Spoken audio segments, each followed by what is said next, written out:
Pour ce castanéiculteur, c'est jour de récolte.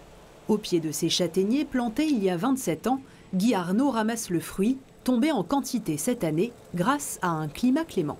Les anciens, les très anciens, nous disaient le châtaignier veut être dans le four au mois d'août et septembre dans le gourd, c'est-à-dire que beaucoup de chaleur au départ et ensuite de l'humidité, c'est-à-dire de la pluie.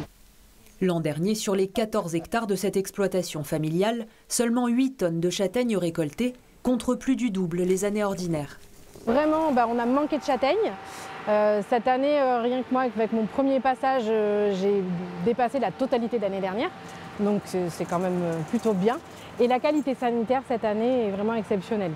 Une fois récolté, le travail commence à peine. Il faut débarrasser le fruit de sa bogue, puis vient l'étape du trempage, où les grosses châtaignes sont séparées des plus petites.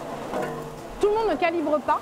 Moi, je le fais personnellement pour ma transformation, pour pouvoir garder les petits formats, qui sont beaucoup plus faciles à transformer que les gros, qui eux vont partir en coopérative. Le prix du frais a vraiment beaucoup baissé depuis plusieurs années. Donc maintenant, il est important pour justement la pérennité de l'exploitation de transformer, de valoriser nos produits. Transformer la châtaigne pour la valoriser, c'est ce que fait Anne-Marie Cousti dans son laboratoire en plus de sa propre production. Elle achète des châtaignes apportées par des particuliers pour les congeler ou en faire des bocaux. Les marchés demandent à ce que la châtaigne fraîche soit une grosse châtaigne, un beau marron, bien gros, bien luisant, bien dodu. Nous, en transformant, on va permettre aux châtaigneraies traditionnelles, aux variétés locales, de continuer à avoir une vie et de pouvoir continuer à être exploitées.